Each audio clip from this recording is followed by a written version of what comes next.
and gentlemen, to JWF Monday Night Ignition. I'm your host, Silver Spoon, joined as always by the man that single-handedly saved the bees. It's Captain Tibbs. I did it by making a giant bee. That's right, Tibbs, and let's not forget this weekend is one hell of a big B. It's a big PPV, if I will, and it is our first pay-per-view of the Ignition era, JWF Resurrection. We are going to have our champion, Scottye Moore, taking on the former champ, Mamoa Curry, in a steel cage match. We are going to have the finals of the best tournament to crown the new captain's champion. And then, Tibbs, there's going to be a match between this man in the ring right now, Blake Tanner, and a man who's just debuted for the JWF, the man known as Hollywood Hulcher. A lot of history between these two. And Blake Tanner, it looks like he's got a lot to say. That's right. I mean, let's not forget, you mentioned that history. It started back at WrestlePalooza, at least this newest incarnation. WrestlePalooza, during Blake Tanner's match, there was this static. There was this constant interference we couldn't pin down. And the next night on JWF Monday Night Ignition, it was revealed to be none other than Hollywood Hulcher, one of Blake Tanner's fellow students back when he was in wrestling college. And then, of course, Hollywood Hulcher, he went away, went to Hollywood itself, of course, earning his name. But he has returned to the JWF a changed man, and he wants to prove himself as a wrestler. But, Tibbs, let me tell you something. I don't think Blake Tanner, who's had a bit of a losing streak this year, is not going to let Hollywood Hulcher get that win easily. Not at all, Sills. Blake Tanner is a changed man, a terrifying man. I'm not sure what is broken inside of him, and I'm not sure that I'd like to know. That's right, Tibbs. So why don't we go to the ring right now to hear from Blake Tanner about his thoughts on Hollywood Hulcher and their match this Sunday. Recently, Hollywood Hulcher has made some accusations toward me that I simply cannot let go unanswered. He falsely praised my accomplishments, and in the same breath, he says that my ego has been running amok in this company. That I only think that I'm the best wrestler, not the truth that I am the best full package wrestler in this contemptible cesspit we call a wrestling company. I admit, my 2020 hasn't been a banner year so far. I'm not really on a winning streak. But I am not running from my problems like Hollywood Hulcher so falsely believes. I am in fact running full speed towards a better year than ever. It was my fault that all of this happened. Make no mistake, I will own up to my mistakes. When I became champion, I got complacent. I was merely only satisfied with being on top. I wasn't hungry anymore. I was just there. Being champion mattered more to me than being the best wrestler, the best fighter, the best competitor. And that is what led to my downfall. I lost it all. I lost every single thing that I cared about because of that damnable complacency.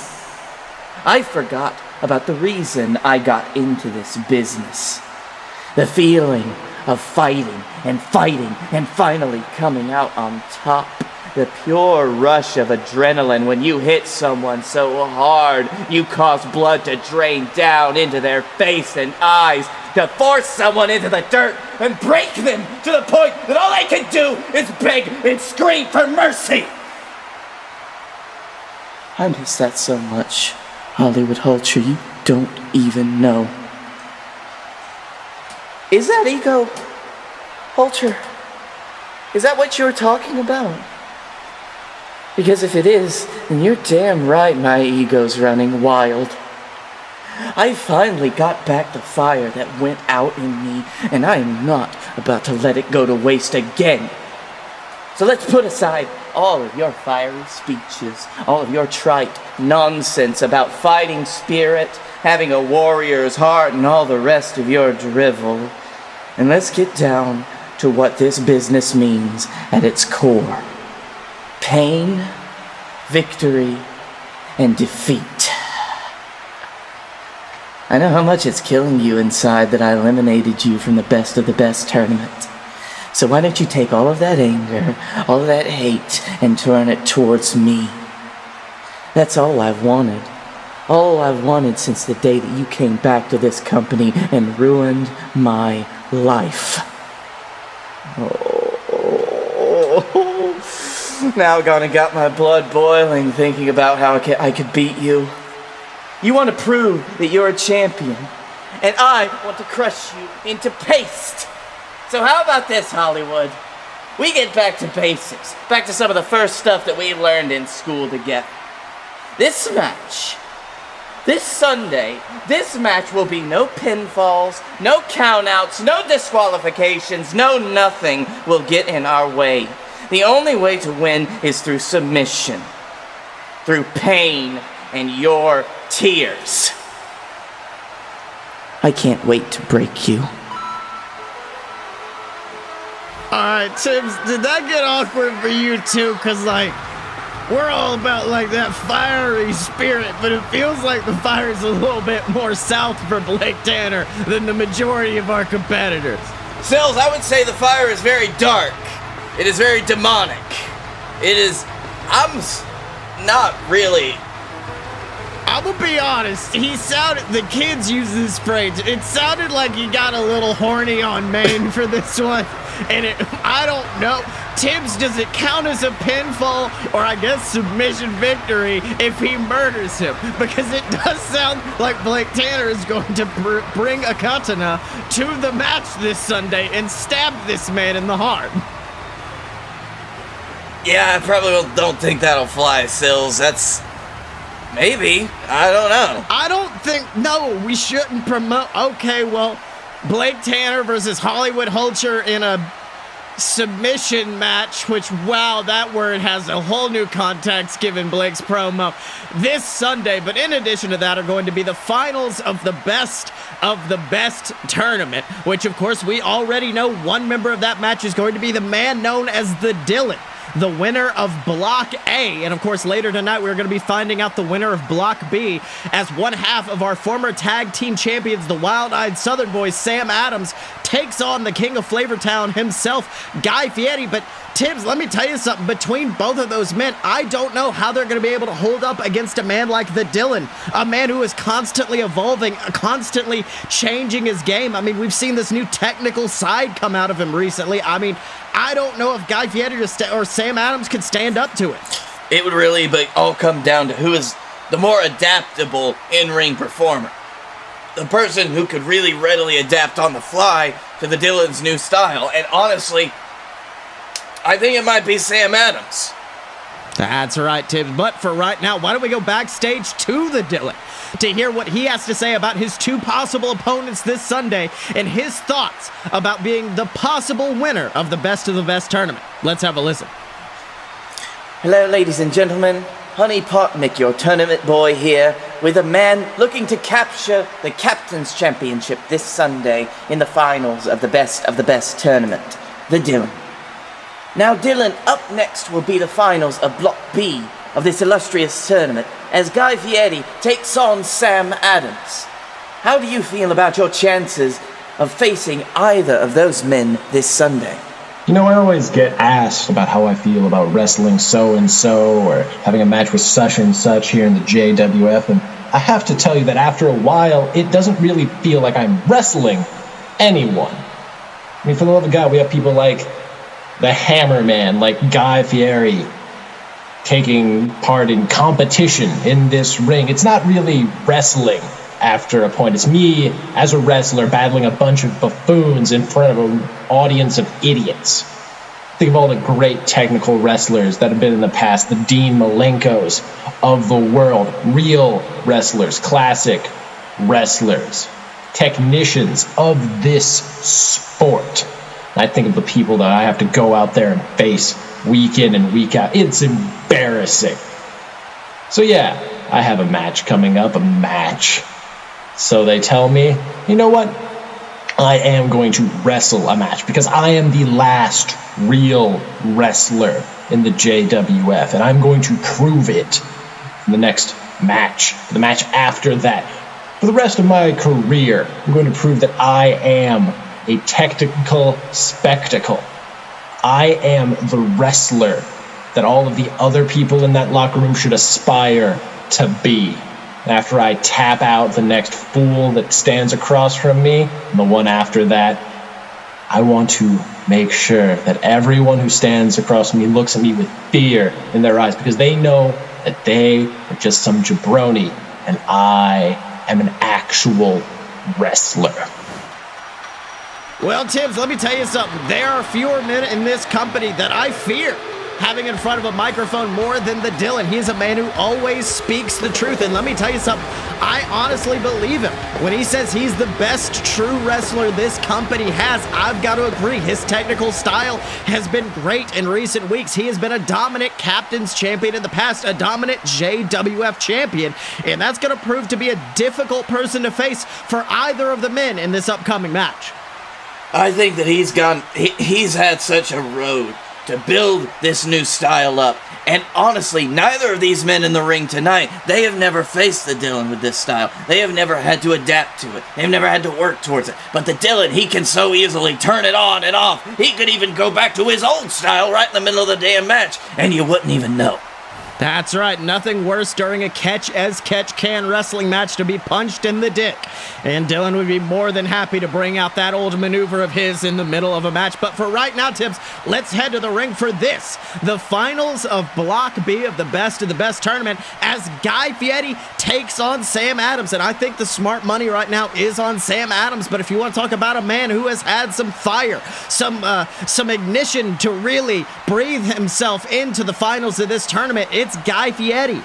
Now, if there is somebody you don't want to count out of a tournament, it is always Guy Fieri. He always seems to have a trick up his sleeve and a snack in his pocket. That's right, a two-time winner of the King of the Steel City Tournament, Tibbs. Guy Fieri has been a dominant competitor in the past. Who knows if he can keep it up tonight, but before the bell even rings, Sam Adams rushing Fieri, taking him into the corner, laying in cheap shot after cheap shot. Our referee ringing the bell and now is forced to separate the two. And Tibbs, you can see Sam Adams did not come to play tonight. He certainly has that same fire that Fieri does. He does, however, I'm not sure how these tactics would work in a championship match. You gotta think about your opponent, Sills. The Dylan knows every dirty move in the game. He's gonna be ready for it. That's right, but he might just be using it tonight against Guy Fieri, who gets back up and tries to get back in it with a big swing. But, Tibbs, unfortunately, it looks like he's favoring that right arm. I mean, if you look at the replays, it looked like he took a bad fall into the corner, might have a shoulder injury, perhaps something wrong with his elbow. And you can see Sam, ever the vigilant eagle, grabbing that arm, targeting in, zero in, and wrenching on it in the center of the ring, just trying to pull something out of joint. The ligaments pulling apart, Tibbs, and Sam Adams might have zeroed in on what could give him the victory tonight. That big right hook of Guy Fieri's, that food fight, that is one of the most powerful moves that we can see in the JWF today. It could knock you out with just a second. That's right, but wait a minute. He's got Guy Fieri backed up to the ropes and launches Fieri off. The King of Flavortown bounces back and hits a big shoulder tackle, but look at this. Immediately grabbing at that right shoulder that he used for the tackle. He cannot capitalize. Injuring a body part like that this early in the match does provide dividends where he couldn't hit the food fight later. Perhaps Guy Fieri wouldn't be able to get the strength behind that snack attack jawbreaker that he likes to use. As without that right arm of his, most of Guy Fieri's offense is completely crippled. That's right, and you see Sam getting back to his feet. Fieri launching him into the turnbuckle, goes for a clothesline, but Sam ducking it, and now what in the world is Sam Adams thinking? He's got that right arm of Fieri, and what in the world is he thinking climbing the turnbuckle, and just drops down into an arm bar. The entire body of Guy Fieri draped over that top rope as Sam Adams holds onto that shoulder, separating the cartilage from the bone there on Guy Fieri's shoulder. This is horrifying, Tibbs. God, that could take his entire arm out of socket. That could destroy him. That could destroy his entire career. That's right, Shibata once again forced to call for the separation as Fieri just falls to his knees. You can see Guy Fieri in a lot of pain, just trying to muscle that shoulder back into working a little bit. I don't know what Guy Fieri can do, but Sam Adams might be trying to end it as he climbs to the top rope, goes for a big splash, but wait a minute. Guy Fieri catches Sam Adams out of midair, puts him up on the shoulders, might be trying for the food fight. Guy Fieri might end this right now, but oh no, the shoulder giving way. Fieri forced to release Sam Adams to the ground, and there it is right there, Tibbs. That shoulder comes into play. That's it again. This is the story of the match right now, Sills. Will Guy Fieri be able to capitalize on anything with the damage to his right shoulder at this point? That's right. You can see Sam Adams bouncing off the ropes, and a big forearm to that right shoulder, just sending Fieri to the ground. It almost just looks like a wounded dog crawling towards the ropes as Sam Adams calls for it. Sam Adams trying to get something big as Fieri makes his way to his feet, and unfortunately finds a sobriety test waiting for him, just stunning Fieri into the center of the ring. Sam Adams falling into that pinfall. 1, 2, 3. What? Guy Fieri just kicked out of the sobriety test, Tibbs. Oh, look at that. It looks like there's still some old fight in the King of Flavor now. That's right, but you can see he had to kick out with that right shoulder, and it is not behaving well, especially, now as Sam Adams works it over in that armbar, once again trying his best just to pull the arm out of socket, Tibbs. This is just getting too gruesome to watch, these attempts, Sills. That's right. I mean, Fieri, he's got to consider his career at some point in this match. He's got to consider... Wait a minute. What in the world is Guy Fieri doing?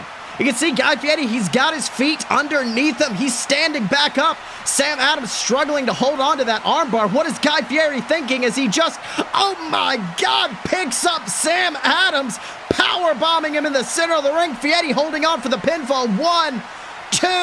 Oh my God, Sam Adams barely kicking out, but you can see Fieri, he is back in the game, Tibbs. That's right, Sills. Now that he's gotten Sam Adams knocked off a little bit, off of his momentum that he was building up, now he can try to build something more. He's hit one power move. As long as he can keep Sam Adams down, he can start to strategize. That's right. Holds out that left arm, levels Sam Adams with a lariat. Then a second, Guy Fieri like a house of fire, picking up Sam Adams for a big scoop slam in the center of the ring. Fieri closing on victory, but... Oh, wait a minute, Tibbs. It's the Southern Boyz, the Wild-Eyed Southern Boyz. They were supposed to be banned from ringside, but it looks like Houston Longhorn and Spider Lockhart, the known associates of Sam Adams, are coming down to the ring, and it looks like they want to cause some carnage, Tibbs. Yeah, but I banned them, right? I said it. Yeah, I mean, Tibbs, they can still walk out. Like, I feel like getting involved in the match would have been bad no matter what. I think just saying they're banned adds another layer on top of it. Well, what's the fucking point in banning this to come out anyway? I don't know, but you can see Spider Lockhart rushing into the ring first, but oh my God! Guy Fieri just levels him with a snack attack before Spider can even do anything, but Houston trying to assault him from behind, but Fieri grabs him by the throat, stops Houston off at the pass, and look at him! Guy Fieri with the strength lifts Houston Longhorn up onto his shoulders, and oh my God, uses Longhorn as a bit of a battering ram, using him to take down Sam Adams with his feet before landing a big food fight on Houston, and Fieri is fired up, Tibbs, and let me tell you something, if you had to ask me who the best of the best in this company, who they might be, I think he's standing in the ring. That's exactly it, Sills. Somebody who can come back from the brink of destruction. Somebody who can hold their own against insurmountable odds. Somebody who can eat a really big burger. That's right. Wow, wait a minute, Tibbs! Sam Adams! The referee was distracted with the Southern Boy, and Sam Adams hits the low blow, but... Oh, wait a minute, Tibbs! Tibbs, it looks like that low blow hurt Sam Adams more than it hurt Guy Fieri, Tibbs. Oh, oldest trick in the book. That's right. You can see Fieri pulling out a metal cup. And let me tell you something, that forearm of Sam Adams colliding with that cup can't feel good. And Guy's got that cup and just levels Sam Adams with it before picking him up on his shoulders.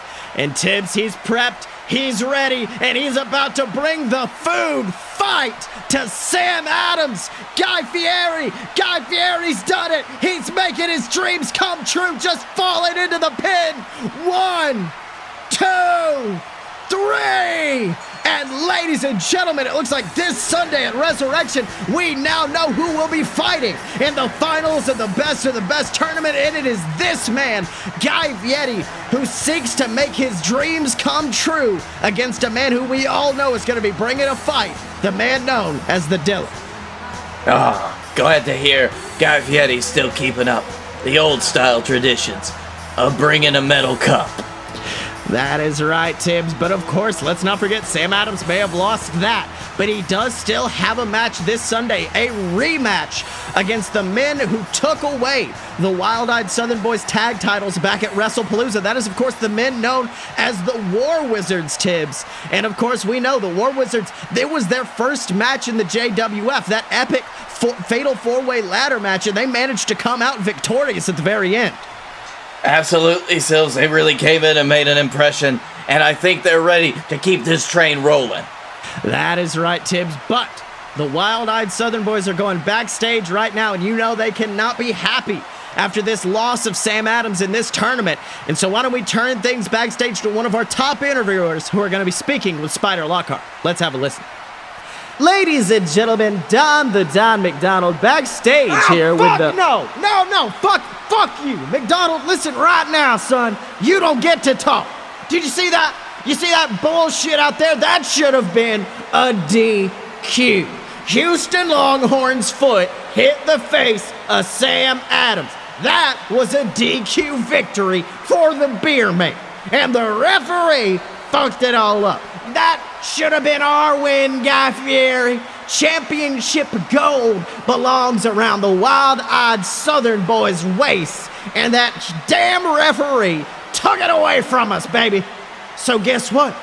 This Sunday, Sam Adams and Houston Longhorn, my boys, they were planning to walk in and have a good old-fashioned wrestling match with those damn war weasels, but no more, buddy. No, it seems that Sam Adams, since he ain't gonna be too busy winning the best of the best tournament, we're gonna be challenging him with something a little bit more difficult, a little bit more vicious. A knockdown, drag-out, bar brawl. Tell him, Sammy. Now, wait a minute, Spotted. You know Sam's really, knocked out. I don't feel he's ready to speak right now. Nah, buddy, my boy's a freight train. Beer man's about to roll through. Tell all these boys about that bar brawl. You good, ain't you, Sammy? Yep. This is probably gonna be the hardest match I ever had in my life. But I don't like it when things aren't going my way. I'm telling you, I don't think he's fit to do this right now. No, he's fine. War Weasels, you turned the tables on me. You turned the tables in the wrong way. You got me mad now. I stood around, I listened to everything you had to say. I did everything necessary. But when you turn around and you backstab me one way or another and you cheat me out of what's rightfully mine, that's when I get angry. Now I'm the one doing the challenging. I'm issuing a challenge to you, War Weasels. Get in the ring with me. This time, I'm going full force. Tibbs, I don't think Sam Adams is in a good mindset right now. I'll be honest with you. I don't know what you're talking about, Sills. He seemed fine. Yeah, well, he's usually kind of the level-headed one, brings a lot of fire to his promos, but God, Jumpin' Jeff, that was bad. That was a rough one, Tibbs. Yeah, Sills, it might not have been his best work, but yeah, who's going to give their best work after getting hit in the head by a large piece of metal that was up against Guy Fieri's crotch? I don't know, Tibbs, but speaking of viciousness, I want to talk about another match that's going to be happening this Sunday as the man known as FOMO-san in his debut singles match here in JWF takes on a fan favorite in the form of the Hammerman. But Tibbs, we don't know what Hammerman we're going to get. In recent weeks, FOMO-san's made accusations. He said that the Hammerman is not the same Hammerman of old, that he has changed himself to placate the audience, and that he wants that fire, that desire of the old Hammerman back. And the Masked Man seems to be wanting to bring it, but I just don't know if he can, Tibbs. It's been a hard road for the Hammerman, and he's got some hefty decisions ahead of him. And so I need him to know and I will be there for him for whatever he decides and whoever he wants to be at this Sunday's pay-per-view. That's right. I love him. Okay, Tibbs. He's like a boy to me, except for my other boy who's still in the hospital. That is right, Tibbs. Oh, wait a minute, Tibbs. There it is. The music of the challenger this Sunday for Scottye Moore's JWF World Heavyweight Championship. The man known as Mamoa Curry's coming down to the ring, but well, Tibbs, I gotta be honest, he looks a little bit different as he walks out. Tibbs, look at that. That's Scottye Moore. He's got Momoa's jacket on. He stole his gear. He's walking out looking real smug. The entire audience just raining down a chorus of boos. What in that world's Scottye Moore thinking?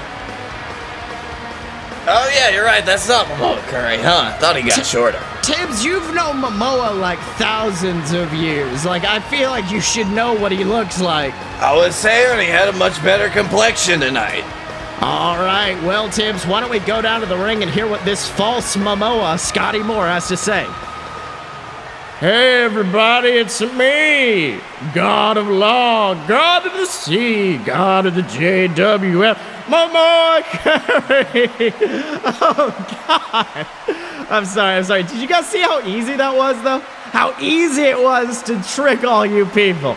Trick you into thinking that I'm the God of the JWF. Now I see how Mamoa Curry got away with it for so many years. Because big surprise there, ladies and gentlemen, Mamoa Curry, despite everything he says, is not a god. He's not some supernatural deity. He's just some dude. And at WrestlePalooza, I proved that he can bleed. And if it bleeds, we can kill it. Which is why this Sunday, I set out to do the one thing that no man has ever done before, and that's kill the myth of Mamoa Curry. Kill this idea that he's something more than a normal man, because a god is only as powerful as his believers. And who honestly believes in Mamoa Curry anymore, right? I mean, the man stepped into the most important match of his career. He got the ball to the 90-yard line and fumbled at the last second, Mamoa. He nearly cost you people your lives, and it was up to me, your savior, Scottye Moore, to save the world. And for any of you that still subscribe to the cult of Mamoa, I intend to break your faith this Sunday when I step into a steel cage and make Mamoa Curry my bitch. Because that old man has pulled the wool over your eyes more times than I could count, and as the official hero of the JWF, it's my job to protect you from charlatans, from frauds like Mamoa Curry, because I've said it before and I'll say it again. I am your hero. I am your savior, and most importantly, I am your God. And at JWF Resurrection, I'm going to... All right, Tibbs, if I was Scottye Moore, I'd be running right now, because Mamoa Curry is coming down to the ring, and well, I'd say I thought he was going to look pissed, but he honestly has got a big smile on his face. I think he's got something planned, Sills. This is not going to turn out well. We might have to call crime scene. Well, he's getting in the ring, and then... Oh, Tibbs, you were right. Look above us in the sky. That steel cage that these two men are going to be encased in this Sunday is raising down around them, and Scottye Moore looks afraid. No, wait a minute. Wait, what's going on? Put the cage up. Put the cage up.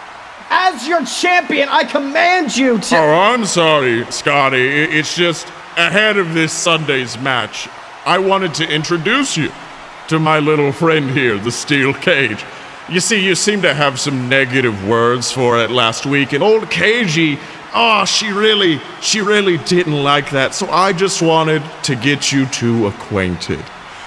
And I also wanted to give the JWF universe a little preview of what's to come this Sunday at JWF Resurrection.